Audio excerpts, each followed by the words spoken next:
Good evening and happy Wednesday. Welcome back to Health Plus Weekly. I am Dr. John Podkowa. I'm joined by my co-host, nurse practitioner Hannah Raymond, and we are excited to welcome you back. Our host tonight is Dr. Ray Kruger, the physician-in-chief and head of bariatric surgery at Southcoast Health. When you have a surgeon invited to your show, you have to excuse for some things that come up. So Dr. Kruger is actually walking into the studio as we speak now. So while he gets in and gets settled, we'd like to share some important kind of updates and announcements for you. A couple weeks ago, we had the pleasure of Dr. Elizabeth Blanchard on the show and talking about cancer and screening. We want to remind everyone that Southcoast is offering free oral cancer screening April 17th, 8:30, I believe, till 4 p.m. The information you can find on our Facebook website at Southcoast Health. So please kind of check that out, share. It's an important, screening because it's one of the few cancers, unfortunately, that is on the rise in this country. So oral cancer screening, April 17th, starting at 8:30. Information's on our Facebook site. We also want to announce that we have a new urgent care center that's opened up in Lakeville that is open 7 days a week. It is available to treat children and adults for all types of services. It's also on our website. I believe you can make online scheduling appointments there to make sure you're not waiting there for too long, and it's a great asset to the community. The urgent care centers help not only just take care of urgent needs, but they also help link people to primary care doctors as well in placing you within the Southcoast system, and also a source of referrals for other ailments you may have. Finally, there is a Food for Tots drive that is occurring that we will have information on Facebook Live about as well. This initiative will raise money for the St. Luke's Pediatric Emergency Department, and in collaboration with Fund 107, restaurants will be participating locally, where if you dine at them, they will share some of the proceeds from the meal to St. Luke's Emergency Department. So it's a great endeavor. So all these things can be found on our Facebook website. And with that, I'd like to welcome Dr. Ray Kruger back to the program. Ray, good to see you. Good to see you, John. Thanks for coming. Thank you very much. I think you were the original guest for the pilot show. Yes. Yeah. Well, so we're all here because of you. Yeah. You had some great digs. So it's wonderful.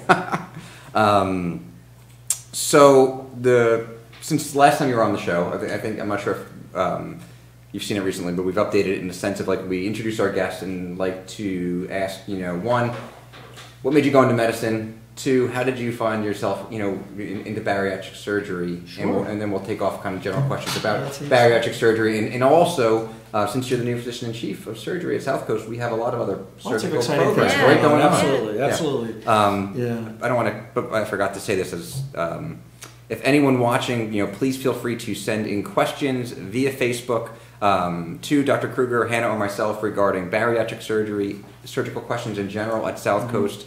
Or your general health questions, and we will try to answer them as quickly as possible. General health questions we'll try to reserve towards the end. We do not have our anonymous line tonight, but we will get that up and running in the future. So all questions, please send in via Facebook. Josh will put that information up on the screen. And I'm sorry, I didn't mean to cut you off. No worries. So how did I get into medicine? Well, when I was in high school, I took an interest in ski patrol and first aid and some fire department training things that were going on back in the dark ages when I was young. And that sort of prompted me to think I might want to be an emergency room physician. And so as I trotted off to college, that was my goal. And then I realized that, well, maybe there was this thing called surgery, and somehow transitioned to that. So, did you grow up around here, or where did you grow up? I grew up in the North Shore in Hamilton, actually. Cool. Which is why I ended up in college in New Hampshire up at Dartmouth. So, had a great time up there, spent a few years in the Navy, and then went back and completed my general surgery residency up there, and then came down to where I'm 28 years ago, actually. Joined another group of surgeons there, did general and vascular surgery for about the first 10 years to 15 years. And then bariatric surgery came along. That's a fascinating question. So in my era of general surgery, we were sort of learning laparoscopic surgery as part of our career, meaning it wasn't taught to us when we were at residence. It sort of developed as I first started practice. So a lot of my CME activity and outside activity was going to various courses, learning how to do more complex laparoscopic surgery, starting with gallbladders and then going to appendixes and hernias and then things called fundoplications or anti-reflux surgery. And in that course, I learned about weight loss surgery. At the same time, as a vascular surgeon, I was seeing a lot of morbidly obese patients that suffered from venous stasis disease and could never lose weight. And you always would tell them, lose weight, lose weight, lose weight. And they wouldn't be able to. Yeah. And when the technical aspects of bariatric surgery switched from open to laparoscopic, it opened up a great opportunity, because now the procedures could be done in a manner that was a lot safer, and there was a lot less pain and suffering, so to speak, in the procedure. Yeah. But the key was that you had to be technically very adept at doing it laparoscopically and put the effort into learning and then getting the volumes to keep your skills up. So that was our challenge back in 2004. Is that when it was, 2004? Yep. Okay. And so in 2004, we made sort of a partnership with Tufts New England Medical Center at the time, did some training up there with both our team and surgeons, and then brought a team down here to help proctor us for about 25 cases, actually, which is almost unheard of in surgery. Yeah. To make sure that we could do this properly without any risk to patients, and we were able to pull that off quite well. We had a great success in our first several years, and then who knew, but it just became a great asset to the community. Yeah. And by being geographically isolated, Boston being the only other location people could get it, a lot of people heard of us, and from the Cape and Islands and all of southeastern Mass, started recognizing Southcoast as a leader in weight loss surgery. That's fantastic. That's morphed now, obviously. So now we are the largest weight loss surgery program in the Northeast. We complete almost 750 weight loss procedures a year, and we've done almost 7,000 procedures now since starting the program. So it's turned into quite a robust and mature program now, with 5 other surgeons besides myself, a team of 6 dietitians and 3 psychology social workers that all they do is weight loss surgery. Plus our dietary team offers a great program in medical weight loss. We're going to ask questions about that, yeah. And that's a great balance now to our surgical weight loss program, and so we're excited about going on with that as well. You know, Hannah and I were doing some research, just kind of touching base before the show. Is in primary care, we see, you know, what you saw back prior to starting this program. I mean, the amount of people suffering who are overweight or technically obese is significant. You know what I mean? And it causes a host of, you know, downstream problems that they suffer with. So the most 100 million adults in the U.S. Does that sound about right? Or suffering from obesity? At least, I think that there's no question that this is probably the largest health epidemic that we have, and I'm pretty convinced it surpasses most of the things we think about: smoking, alcoholism. Obesity is far beyond that. Yeah. And what's unique about obesity is that if you change the person's weight and can get the weight down either through diet or exercise or through surgery, the health conditions reverse. Yes. The diabetes, the hypertension, the sleep apnea all get better. So the real question is, why are we only treating about 1% of the population surgically that are eligible for surgery? And I believe that a lot of it has to do with old thoughts of weight loss surgery. Back when it was done open and the mortality rate was 3%, the major complication rate was 20%. Now, the procedures that we do, the complication rates are the same as gallbladder or hernia surgery, meaning it's one of the safest operations we do. Mortality rates well under 1% and complication rates well under 1%. And the other exciting thing about weight loss surgery that's come around recently is a newer procedure called sleeve gastrectomy. Many patients relate weight loss surgery to the gastric bypass, and many patients are very appropriately concerned about moving intestines around, and it's a very frightening conversation about what are you going to do to my insides. The sleeve gastrectomy has really now given many patients, and we see a lot more men now coming in, because the procedure is very easy to understand. All we do is shrink your stomach. We essentially remove 3/4 of your stomach and take it out and leave you with a banana-shaped tube. But the function of that physiologically is that food, you get full faster. Hunger, which is in the portion of the stomach we remove, the cells that create hunger hormones, that's removed. So you tend not to be as hungry. Food also gets to the small intestine more rapidly, so that feeling of fullness and satiety comes quicker. So what the difference between a person that goes on a medical weight loss plan and a person that goes on the surgical weight loss plan is the patients that have the sleeve gastrectomy tend not to be hungry. They're eating much smaller volumes of food, feeling full and satisfied. And we've had some incredible success stories of people that are in their that are major obesity that have these surgeries and lose on average 100, but sometimes even 200 pounds with a complete reversal of many of their health conditions. I remember when I was a resident at Temple, I trained in Philadelphia, and there was a significant, kind of weight obesity problem. And I had like the epiphany that you just described. I was taking care of a woman who I just liked, and we had diabetes, high blood pressure, kidney disease, joint pain, knee pain, depression, sleep apnea. I'm working the way down the problem list and kind of going by systems, pulmonary, cardiovascular, kidneys, GI tract, joints. And then obesity was at the bottom, and we didn't have much more time in the appointment. And I just was kind of writing up my note and thinking that the obesity was problem number 6 or 7, but it was driving every single diagnosis that was above it. Yeah. And why didn't I address that first? And it was this it kind of fundamentally changed my perspective towards it in terms of addressing it. And I got interested in resonance as well, and it's one of the things since we've been working together since I've gotten here about the importance of recognizing it. And as I'm not sure about Hannah when you take care of patients, but people are really happy you bring it up. Yeah.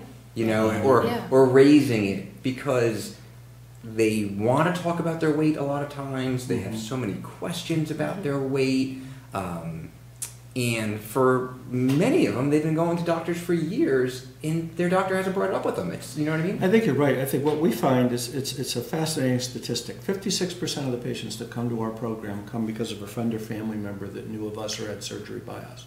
About 25% come because their PCP sent them. And a lot of it is PCPs now are pretty stressed in the amount of time they have with the patient and the issues to go over. And by that, as you point out, by the time they go over the hypertension meds, the diabetes meds, and all the other things that they need to get to, that conversation of, and what are you doing to lose weight, becomes a challenge.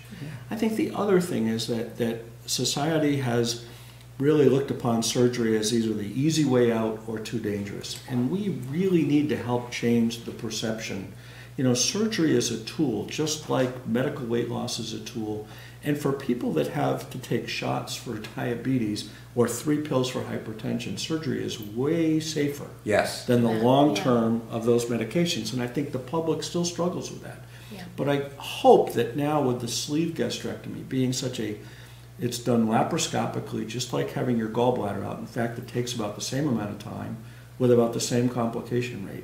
Patients come into the hospital. It takes 30 to 40 minutes to do the procedure in the operating room. It's done through tiny little laparoscopic holes. They are up walking within a couple hours. They are home in 2 days. And they are back to full activity in 2 weeks. And the average weight loss with that procedure is between 80 and 100 pounds. And it's been an incredible revolution for our program. Now, the other thing that we've learned to do is that when we take these procedures and focus it among a small group of people that do them every day very frequently, sort of a center of excellence concept, we have dramatically reduced the variability in outcomes, and we've dramatically reduced the risk. So that's how we're able to do these procedures so successfully with very low complication rates and patients being very happy. And when you say people, you're not talking about just the surgeons. You have built like a care continuum, like that when at Toby Hospital, and is it happening at Charlton Hospital? So exactly. So the program is really, as I said, developed into the largest program in the Northeast. So with our bariatric team, we draw patients from Provincetown to Providence to Brockton. We do seminars in the communities of Hyannis, Wareham, New Bedford, and Fall River. We also now have an online seminar. If you just go to southcoast.org/weight loss, you can get the information that's presented at the physician seminar and then come in and talk to a physician in the office. We now operate what are referred to as centers of excellence. We have 2 of them, one at Toby Hospital and a second one with an OR team and an in-house presence at Charlton Hospital. As far as our office locations, we're really excited. We now have an office location out in Hyannis for many of the patients that have come to us from the Cape and Islands all these years that we've been working. Because there is no bariatric program out on the Cape. We also have office space at Rosebrook in Wareham, and then at 300 Hanover Street in Fall River. So 3 major offices that we see patients. And, at Toby and Charlton, ER staff is trained, God forbid there was an emergency. Nursing staff, they just take care of these patients. Exactly. Nutritionists. So your whole team, like you said, is doing this and has been doing this for a really long time. So the concept of Center of Excellence is to really make sure that our patients are safe and well cared for. And there's a lot of education that our patients get to get ready for surgery. In fact, we should mention that most patients spend 3 to 4 months getting counseling by our psychology social workers, by our dietitians. We have special classes that we try and help people make that transition that they're going to have when they change their diet to a much healthier, much smaller volume, and also their activity. Because a large component of our change is behavioral and social. So I think that's a really important thing for us to kind of work through, especially you said only a small percentage of the population that are eligible and could be getting these really beneficial surgeries are. Yeah. So who, kind of starting at the beginning, who would be a candidate for surgery? Excellent question. So, we in the medical field, we use a term called body mass index. And for the public, if you go online and Google BMI or BMI calculator, you can plug in your height and weight and figure out what your BMI is. So medically, BMIs greater than 40 are eligible for surgery, and fortunately in Massachusetts, most insurers accept that and cover this as a fully covered benefit. BMIs 35 to 40, if you have sleep apnea, diabetes, or hypertension, you are also eligible. The other way to think of it is on average about 100 pounds over ideal body weight. That's what generally calculates to those numbers. Okay.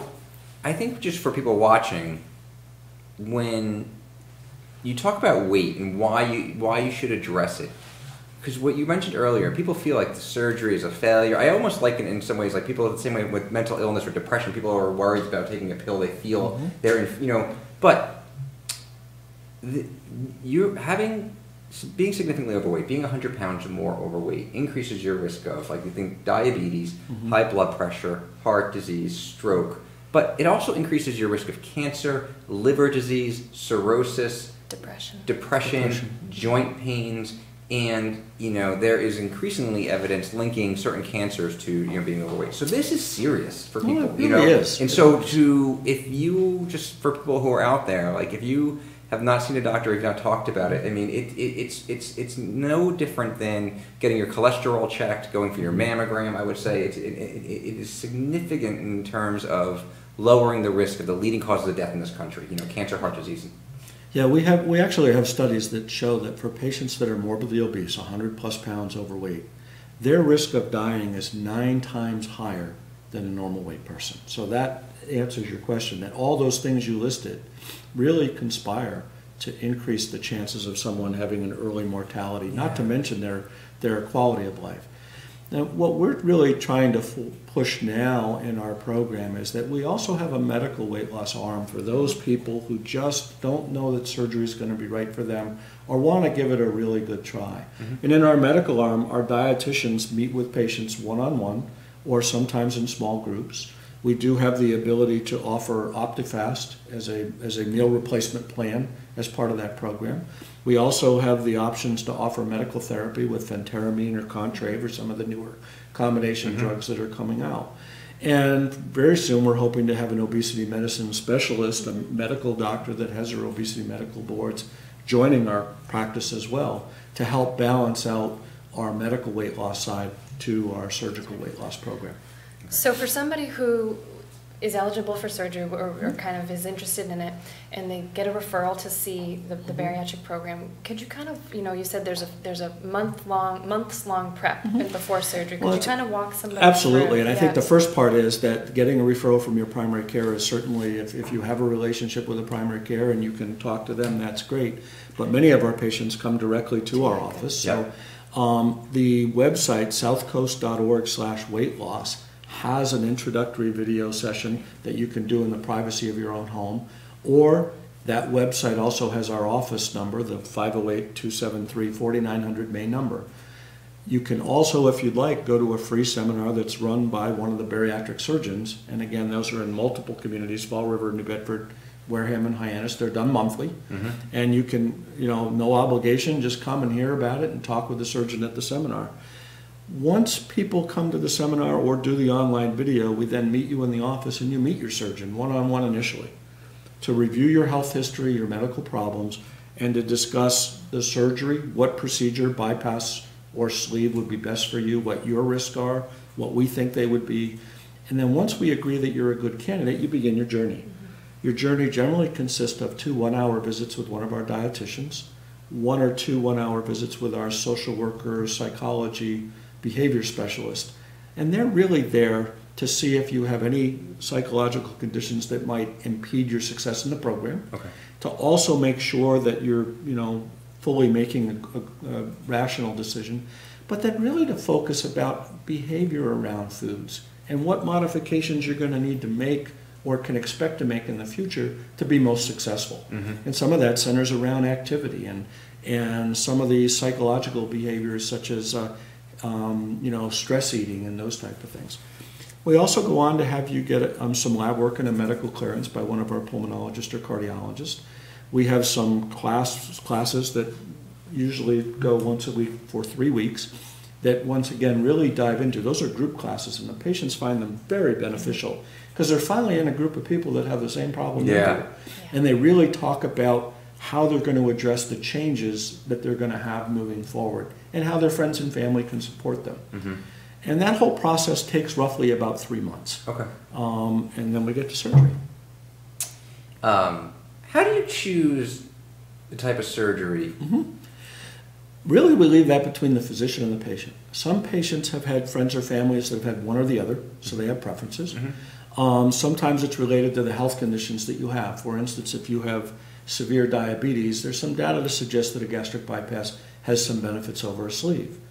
If you've had lots of prior surgery, there's some data to suggest that a sleeve is probably better than a bypass. Mm-hmm. And if you're younger, we tend to lean towards sleeve, and lower BMIs, we tend to lean towards sleeve. I'd say 80% of the procedures we're doing now are sleeve gastrectomy. So that kind of leads us into a question that Melissa sent in. Can you have weight loss surgery after having hernia surgery with mesh? Yes. And depending on the complexity of your hernia surgery, you could be eligible for both, or that may be the type of the patient, that may be the patient we may want to push toward a sleeve gastrectomy. Okay. By doing a sleeve gastrectomy, where all our surgery is in the upper abdomen, usually it's out of the area of the mesh. But we're pretty facile about getting in and taking adhesions down and getting at the areas we need to work with. So it depends on the patient and what the best procedure is and what the extent of the prior surgery was. Ages, to start thinking about this, is this an adult surgery, and then also, is there a cutoff in age where you say? So absolutely. Sorry. Here at Southcoast, we have drawn a line at age 18. Mm-hmm. Adolescents are another whole avenue of care that really requires a strong pediatric inpatient program, which we don't have at Toby. Mm-hmm. And so we defer the adolescents up to Boston Children's for now, okay, and BMC. But 18 on, we are happy to operate on. And we've operated on up into the 70s. Now, when we pass age 70, there was a lot of conversation about risk benefits, and I think there are many 70-year-olds that behave physiologically like they're 50, and there are some that behave much older, and we have those careful discussions in the office. So we've really stopped having a, quote, upper age limit, but beyond 67 to 70, we start asking a lot of questions about, is this really where we want to be going with the patient? Mm-hmm. We have another question from Tasha. Are there any new programs for those who have had a Roux-en-Y 5 years ago, so the gastric bypass 5 years ago, and have gained 20 to 30 pounds back? It's an excellent question. In fact, many of our gastric bypass patients lose most of their weight at 18 months, 12 months to 18 months. And it's very common for those patients to regain 10, 15 pounds in the remaining years. Most of the weight regain in gastric bypass patients has to do with the body's physiology adapting so that they can eat more volume than they previously could, and they tolerate different types of foods better to the point that they're able to get more calories in. The first approach that we generally do for patients is, one, make sure their anatomy is okay. If you had a gastric bypass done greater than 10 years ago, there may be some problems with that anatomy that we can address surgically. For most people that have had it done laparoscopically recently, however, 95 to 99% of those patients, the anatomy is going to be fine. So then the issue centers around nutrition and behavior and activity level. In fact, I often say there's a triad of food choices, portion control, and activity level. Changes in all three of those will affect weight loss. We also have a Back on Track program where we have patients come back and sit down and meet with our dietitians again and review the high protein, low carbohydrate diet, no snacking, no high calorie foods. We also now have another arm where we talk about medication therapy and bringing in the phentermines and the contraries to those patients that have made the effort to meet with dietary, make some modification changes, participate in our support groups in our Back on Track program. So the medication therapy is the new option that's added to it. The one thing that's hard to explain, that in Roux-en-Y gastric bypass patients with intact anatomy, there really are no non-experimental procedures covered by surgery that are available in Massachusetts right now. There are a lot of experimental things out there, many of which I won't recommend. There are two areas that are being explored that are becoming available partially. One is what's referred to as outlet reduction. That's when people go down with a scope and they narrow the outlet of the gastric pouch. It's only done by a specific GI group in Boston. It's fairly limited by insurance coverage. And quite frankly, one of the reasons why it's limited is its successes are marginal. There have been a few success stories, but a lot of not so successful. And the average weight change is in the 10-pound range. The other area where there's still some investigation is whether lengthening the bypass segment of small intestine is going to be helpful to those patients. I would still call that experimental, not covered by insurances primarily right now, but it's something we're watching for the future. Do you do gastric bands anymore? Excellent question. The gastric band was a great procedure as an alternative to gastric bypass surgery back in the 2004 to 2010 range. And what's the difference? The gastric band is a device that we put around the base of the esophagus where it joins the stomach, that was attached to a port under your skin, and by injecting saline into the port, we would essentially tighten your esophagus so that it was hard to get food down. You would have to consciously chew food really well and eat slowly, or you would vomit. And we had the band or we had the bypass. And so for many people who were uncomfortable with the bypass, the band was the alternative. The other thing about the band is that the company that made it touted it as reversible, which many people like that concept of reversibility. What we found, however, is only about a third of the patients with a lap band did well, meaning got to their goal weight. 2/3 never got to their goal weight. And what the demise of the band was the sleeve gastrectomy. The sleeve gastrectomy has about a 95 to 99% rate of people losing significant weight. And so with no failure weight and the simplicity of, hey, I'm just going to shrink your stomach, the patients that generally were looking for the band went to the sleeve. Okay. And that's what prompted the band to essentially die off. Yeah. Is there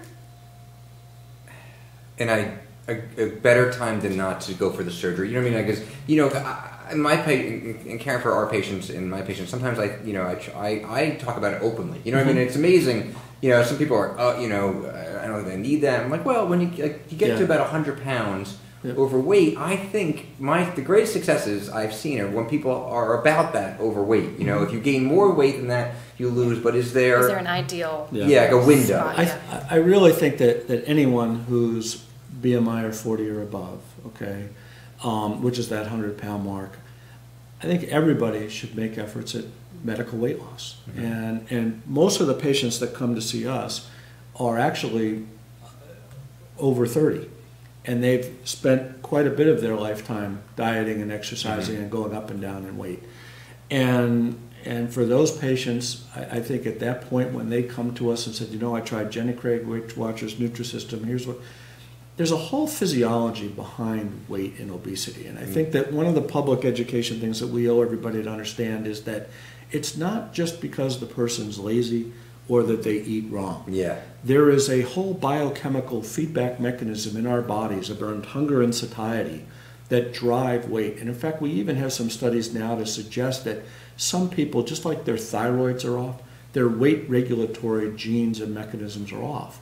And that their body defends an abnormally high weight. And even though they are able to exercise and diet and get their weight down, those biochemical markers that we measure start conspiring and elevating to push the patient back to that abnormally high weight. We try to tell patients that there's so much that we don't understand. Very much so. About metabolism and weight. Yeah. And because many people, just think that. People think I eat too much, and they actually, a lot of them eat very little. They're trying really hard. And I think about, so many of us have medical problems or things kind of going on in our lives that most people have no idea about. But when you have a medical problem such as obesity or weight, the whole world actually sees what your medical problem is. So it's like an invasion of privacy as well. You know what I mean? We try to talk about it. Well, I think obesity is a very interesting health problem because, number one, there's a large amount of discrimination in public opinion on obese patients. There's a huge disability around mobility, and if you think of the people that are excessively overweight, travel and trying to get in airplanes and things like that. And so and employment discrimination is certainly out there. I mean, we see story after story after story of our patients. So I think the real message, if I have one to the public, is weight loss surgery is part of the armamentarium of weight loss. We have medical weight loss, we have programs like Medifast and OptiFast, we have medication therapy, counseling, hypnosis, whatever. But surgery is out there and is a very effective and, most importantly, very safe way to address weight if you feel that you've made your best efforts medically and are ready to continue to go on and address it to get healthier. The impact of obesity on quality of life is immense. And time we meet people that come in because they're in their 40s and 50s. They can no longer keep up with their children or grandchildren. They want to travel, they want to get around, and they're taking control of their own health and making a positive change for themselves. And we strongly encourage that. And the first step is just go to our website. Very non-threatening, right in your own home. That's great. Take a look and see what you see. Yeah. Is there any requirement for a number of weight loss attempts or diets? Trying to it's sort of interesting. Worry about Each that? insurance company has various requirements, but in general, I'm going to tell you the answer is no. No. Okay. By the time most patients get to us, they've been on multiple weight loss plans. And so it's really not generally a problem. We're very blessed in Massachusetts that most of the major insurers, including Mass Health, Neighborhood Health, Boston Health Net, Medicaid, Medicare, Blues, Harvard Pilgrim, Tufts, all generally recognize that treating this health condition is way better for them than to allow patients to remain obese. So we have very strong coverage in Massachusetts. So someone goes through the meetings, the 4 months, and Sure. blank on about 3 months of individual visits and group discussions to get ready for surgery. Yeah. How long does the procedures take? How long are they in the hospital? You said it earlier. You know what I mean? So and each procedure. What do they eat? Walk us through what happens after. So when you come in for surgery, the day of surgery, sleeve or bypass are in the operating room between 30 minutes and an hour. Wow. You'll go upstairs, and that first night you'll just spend the night walking, nothing to eat or drink. The next morning you start out on water. By noon you're on clear liquids, things you can see through. By the end of the day you're on oral pain medicine and full liquids. The following day you go home. You stay on that full liquid diet for about 2 weeks, and then you advance to soft food, scrambled eggs, mashed potatoes, thick yogurts, and then gradually advance to regular food over the following 4 weeks. Back to work and full activity, generally 2 weeks. Again, it's a laparoscopic procedure. There's no big incision. We should mention that we follow our patients for life. However. I was definitely going to bring this up about how well you track them. Follow-up is very important. In the first year especially, we see our patients 5 times the first year, twice the second year, and then yearly thereafter, to monitor vitamin levels, monitor your weight loss progress, and intervene if you start having plateaus or weight regains. And we've got support groups that we run monthly. We have back on track programs that we assist people with. And overall, our success rate is about 85% of the patients lose significant weight and keep it off long term. About 10% lose significant weight and gain a bit. About 5% regain everything. That's a tough population, and that, like any health problem, our interventions can address most people, but occasionally there are people that are going to struggle. Do you have a question? A couple questions, I'm sorry, I'm talking too So much. from Tasha, can menopause affect surgery outcomes? So whether someone's premenopausal, postmenopausal, and does that affect the outcomes of weight loss surgery? I don't think we can say that the postmenopausal women lose less weight with surgery than premenopausal women. I will tell you that Certainly many of the women that come to see us are in their mid-40s to 50s, and I think that weight regain around menopause is certainly well known. And I think that we may see more of the population at that point. But the success of surgery, I don't think the surgery is more successful if you do it pre or post-menopause. Okay.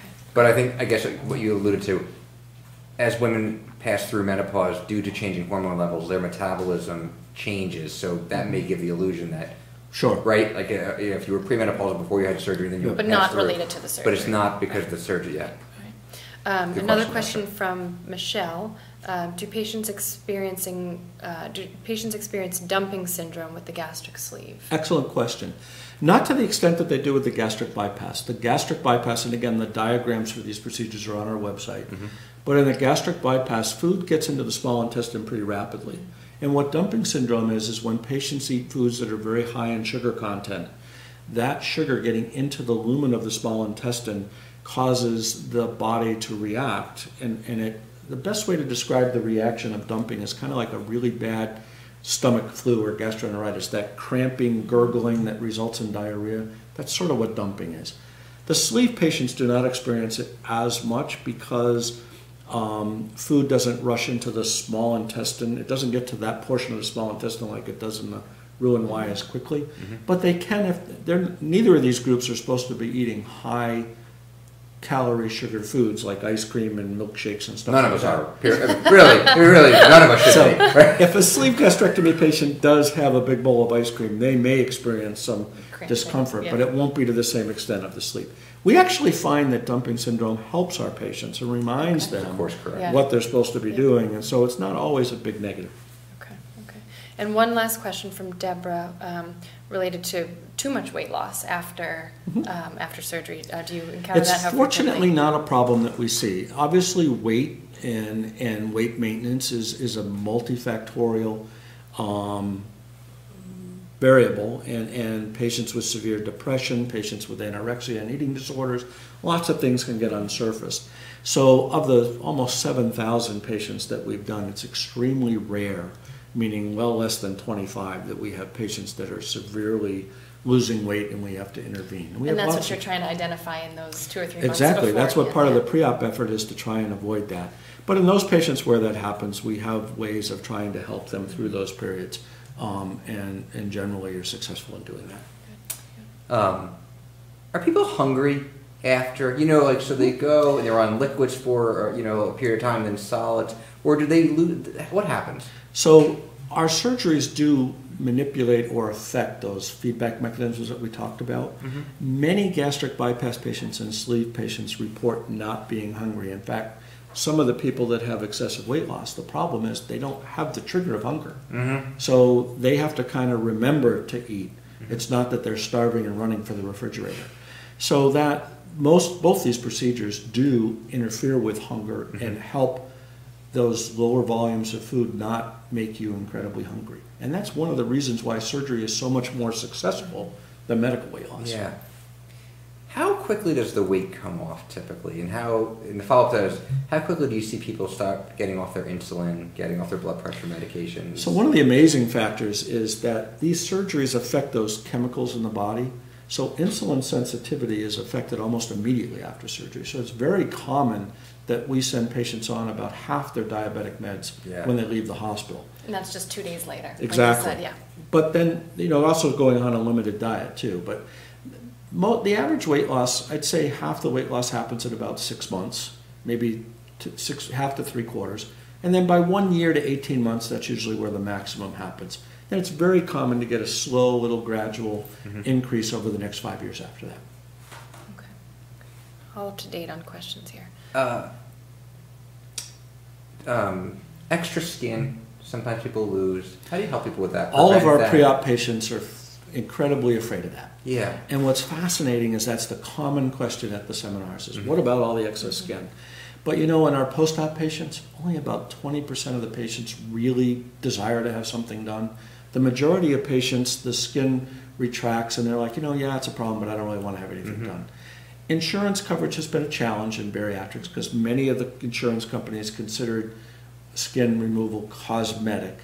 I think we're making progress with our insurers, in people that lose tremendous amounts of weight and have significant disfigurement from excess skin, the insurance companies are starting to get a little bit more agreeable to help cover this. We do have multiple plastic surgeons that work with our program across the Southcoast region, and we refer our patients to people in our network presently. Okay. Could you talk a little bit about the kind of dietary supplements that people need to be on after the surgeries?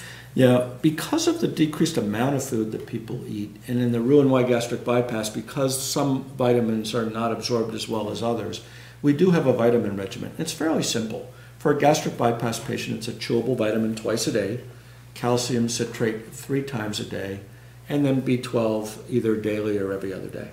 For the sleeve gastrectomies, it's a chewable vitamin daily and a calcium daily. That's and then you're monitoring those levels at the yearly visit afterwards. Why they're coming in yearly is to just check that. But you know, when patients... Iron, you don't have to give an iron supplement, it's in the multivitamin. Oh, it's in the multivitamin. Okay. And in the Roux-en-Y gastric bypass, if patients are having heavy periods or a reason for iron, we would give a supplement. Usually if they stay compliant with their vitamins, we don't get in it. But for the Roux-en-Y gastric bypass patient who does not take their vitamins, if they come back in a year, they'll be iron deficient. And that's why we see that all the time. Yeah, and that's why we get. But if they're compliant with their vitamins, they actually generally do quite well. Okay.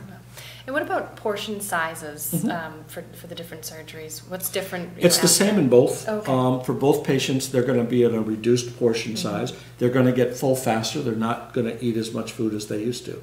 But the great thing with surgery is that they're going to feel full and satisfied. Yeah. So, you know, they are going to eat a third or a quarter of what they used to eat, and they're going to say, like, oh, okay, I'm all set. Yeah. And they're not going to be wanting more, and that's what makes the surgery so successful. We have another question from Dorcas. Is it true people who have had this procedure can't have certain foods for the rest of their lives, such as soda or drinks with carbonation? So we strongly encourage our patients, especially in the first year and around the time of surgery, to avoid carbonated beverages. Okay. Because the carbonated beverages are going to bloat them, because that gas is going to go right into the intestine. Also, from a food standpoint, it's the high sugar foods and the risk of dumping that we ask them to avoid. That doesn't mean that, I have to tell you that all of our patients, I'm sure at some point or another, have a small piece of cake or a small piece of a candy bar or whatnot, but they all learn what their limit is, and they're very careful about that, especially the gastric bypass patients. There are some limitations around alcohol. We ask our patients to abstain from alcohol for the first year. With rapid weight loss and the change in their anatomy, there is the risk of getting into trouble with alcohol sensitivity. And that's more with the bypass than the sleeve. And we really ask our patients to be very careful around that. So that has less to do with the actual carbonation and more with the effect of the alcohol. The alcohol getting to the small intestine and absorbing rapidly, correct. And then the difference between the two procedures, in gastric bypass patients, we ask them not to take aspirin, Motrin, and Aleve, whereas sleeve patients can, because the normal mucosa of the stomach is still there. Gastric bypass, the intestine is up near the pouch. That's the concern we have. Great. Medications that after you've had surgery you may or may not be able to take. So aspirin, ibuprofen, and some other pain medications. Certainly cardiac, the baby aspirins were happy in both procedures. Okay, but with the gastric bypass, we asked them to avoid full-strength aspirin, Motrin, and Aleve. For the sleeves, they can do whatever. In the first 30 days to 60 days after our surgery, we like to use immediate release medications. We like to avoid the delayed release pills. But after about 2 or 3 months in both these procedures, we generally are okay with the delayed release pills. Okay. The only thing we get anxious about are very, very large pills. We like to get those down to something a little bit smaller, just to prevent them from getting stuck. What's the concern with the long-acting pills? Why avoid those at first? They're large, and they can't be crushed. Okay. So when we have swelling and the area is still trying to heal, we want the things that go through there to be small and not get stuck. It's just mechanical rather than, okay. Does it affect people's bowels? Like, do they, constipation, diarrhea, like... Both. I have some patients that complain. So first of all, whenever we do surgery and we give you antibiotics, we put you on a liquid diet, there are going to be changes in the bowel. So let's just assume around surgery, some people have constipation because they use narcotics during their surgery. Others have diarrhea because they were on a liquid diet for a while. Yeah. But let's go out 6 months. Yes, that's what I mean. At 6 months, I'd say constipation more than diarrhea, but constipation that can easily be dealt with a stool softener in one form or another. Great. Another thing that we usually kind of touch on throughout all of our subjects is like when to worry. So for people who have, we can kind of split it into two categories, kind of immediately a post-op within a year, when to call you guys, Sure. and then kind of farther out when to be. So hopefully if they're in our program, they have a book with all these instructions. They all went through a class and told them when to call. But for immediate post-op care of our surgical patients, they know to watch for unexplained fevers, unexplained pain, or persistent vomiting so they can't stay hydrated. And they should be calling our nurse line and letting us know they're having a problem. And we have options to get them in the office fairly promptly or talk them through things on the phone. Long-term issues, I think gastric bypass patients have all been told and need to know that severe abdominal pain in a gastric bypass patient is a reason to come to the emergency room. Because bowel obstructions and twisting of bowel, especially if those procedures were done a while ago, is a risk. And the only way to figure that out is to come in for us to take a look at it.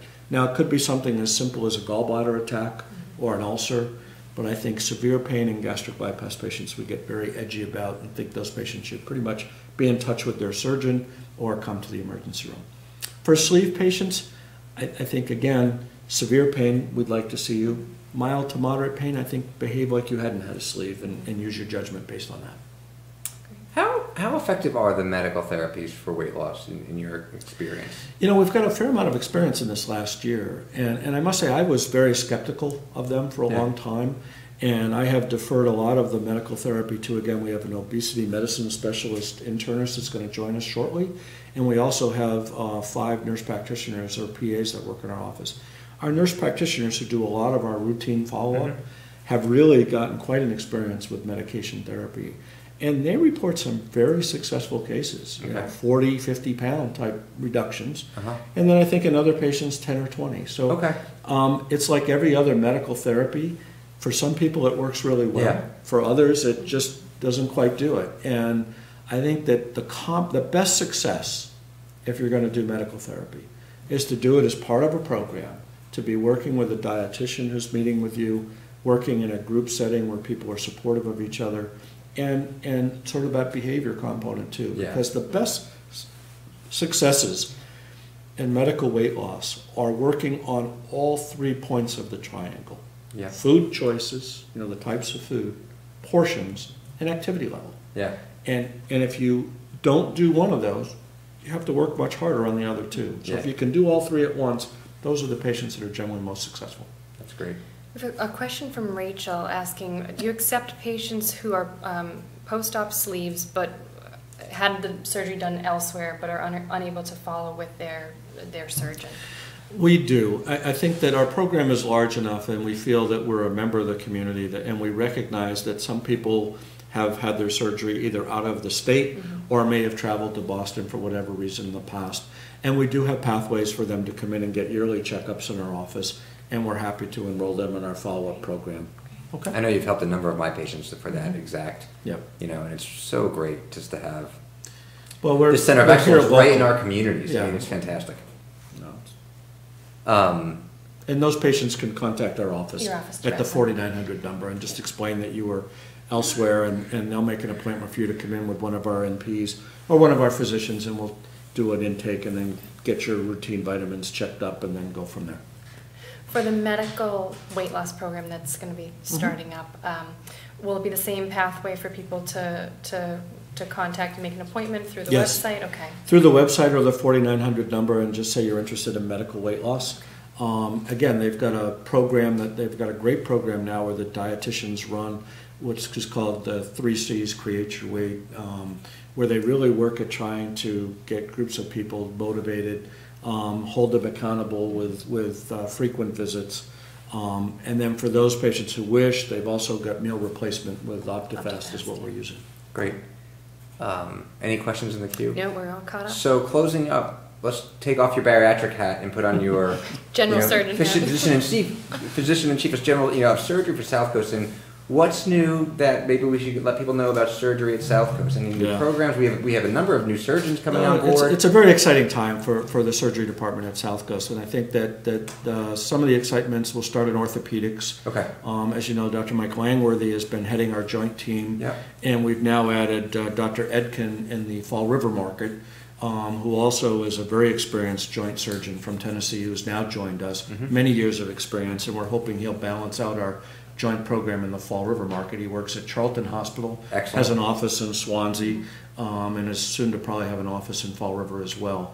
And that's exciting to have him on board to help with patients with arthritis and joint issues. Yeah. We've got a great team over there. Dr. Lifrak as well for sports medicine is in Swansea as well, doing a great job. And Dr. Robertson here in New Bedford. Dr. Worthington has been in the community a long time in Fall River. So we've got a great, strong orthopedic department. Yeah. It's come together, and we've got Dr. D and Dr. Baltz and Wareham that have been doing a great job as well. Yeah. General surgery in the New Bedford market, we had a turnover, and we've got some great new surgeons here now. We've got Dr. Rocket, who's a mid-career general surgeon here working out of the Fairhaven office. We've got Dr. Mombardi, who is a colorectal surgeon trained in Florida and is now on the staff working at St. Luke's Hospital. And he's got office time in New Bedford, actually at Dartmouth, at our colorectal center up there with Dr. Priccolo. And then we also have a new addition, Dr. Baldwin, Keith Baldwin, who's a surgical oncologist who does general surgery as well, has an interest in thyroid surgery and gastric cancers and that type of thing. And he's going to have office time both in Fairhaven and New Bedford, as well as Fall River. That's excellent. Great. And he's going to be partnering with some of the oncology cases as well. Exactly, and he's going to work closely with the oncology center. And ear, nose, and throat as well, right, in terms of... Ear, nose, and throat, we have Drs. Feinerman and Dr. Alan Fox, and we're actively recruiting a new ENT as well. And the other exciting thing is on the horizon for Southcoast is trauma care. It's the one service line that, we've got excellent levels of care in oncology and bariatrics and colorectal surgery and orthopedics. But trauma care has been something sort of that we are now feeling obligated to really put together a class level 2 program here at Southcoast, probably to be centered at the St. Luke's campus, to help treat patients with major trauma. Wow. We're current recruitment now for an experienced director for that program, and to fill in so that we can have on-site trauma surgeons available for local trauma so that they don't have to travel off to Providence and Boston, which is where that's going now. Yeah. And our neurosurgical, cardiothoracic, thoracic programs are all up and running and been busy and are just doing incredibly well. We've got actually recruiting a third cardiac surgeon for the cardiac program. Our neurosurgeons now, Doctors Harrison and Markovici and Dr. Phillips, have been doing a fantastic job with the Brain and Spine Center over in Dartmouth. Yeah. And sort of a one-stop shop if you have back pain or neurosurgical problems. They have the ability for you to get in and see the neurologist, see the neurosurgeon, get your physical therapy and everything all in one location. They do a great job. I also, we refer a lot of people to Dr. Petrulio and Dr. Brugel, the hand specialists. They are amazing. Absolutely. Great resource to have. They are fantastic. They're doing a great job up in the Dartmouth offices and out of the surgery center up there in Dartmouth. Yeah. So best way for people to kind of access each of those? At this point, the best way is probably to hit our website under the provider portal and just pick your specialty that way. Give a call. We do have for the surgical specialty and general surgery, you can always call our 508-973-1850 referral line. That's for the general colorectal group. But quite frankly, if you called there, those ladies could help you get into any of our specialties. Great call center there. We do have one question that just came in from Cheryl, kind of going back to the cosmetic coverage of the skin removal. She is wondering if you were aware if Mass Health covers skin removal as a medical necessity. Mass Health is a challenge when it comes to skin removal, and the only way to really figure out what they're willing to do is to hook up with a plastic surgeon that accepts Mass Health. They will evaluate the extent of the excess skin, whether or not rashes and ulcers and breakdown of the skin is an issue, and then based on that they can make a determination on whether or not it can become a covered service or not. Often Mass Health is one of the more difficult people to do that, but I encourage people, if they're having a lot of trouble, to consider exploring the option. And usually the consultation with a plastic surgeon, they often will take pictures and put together a case for the insurers and then explain what's going on and what needs to be done. And for some patients, they have been able to get it covered. Great. Ray, thank you very much for taking It's been a pleasure. hour Always time great. out of your busy schedule. Thank you for all your help with our patients who you've taken care of, all the amazing success stories of 7,000 patients that your care center has taken care of. It's been great. Yeah, for everyone who watched the show, thank you very much for sending questions in. Again, if you are roughly about 100 pounds overweight, we strongly consider that you check out our website. The website again is Southcoast.org/weight loss. All right, to look at the seminars, because it can monumentally affect your overall health and well-being, and we think you can take it seriously. Just to recap a couple of things we talked about in the beginning of the show, Southcoast is offering free oral cancer screening April 17th, starting at 8:30 a.m. in the morning. That's on our Facebook site as well. We have a new urgent care opening up in Lakeville, which is opened up in Lakeville if you live in that area. And I forgot to mention earlier that I want to thank everyone for the tremendous support, actually, for the 5K in my wife's memory. May 6th, we actually had to close registration because so many runners and walkers have signed up. We have over 400 people at this point. It's amazing. Congratulations. Yeah. However, if you still want to donate to the Southcoast Cancer Center, the Patient and Caregiver Assistance Fund, via the website, you certainly can, and we look forward to maybe bookmarking you for next year if you want to get in. But I just can't say enough how grateful I am for all the support. And with that, I'll say good night to everyone. Stay healthy, Southcoast, and we'll see you next week. Thank you. By the time I graduated high school, I think I was between 275 and 300. I had to buy my dress clothes at the Big and Tall store. Enough is enough. Southcoast Health gave me the tools, and here I am, with my health. And I was a 46 going into 48, and now I'm a 30-inch waist. I'm living proof to show if you put the work in on anything that you can get what you want. Take impossible, throw it out of your vocabulary. I had 2 blockages. I had to have a catheterization and told me that we needed to see a surgeon as soon as possible. Dr. G made me feel like I was his only person that he ever did surgery on. You don't have to go to Boston. You can come right here to Southcoast and get the best treatment. I said to him, Dr. G, I guess I'm going to fall in love with you. He says, I know I'm going to touch your heart.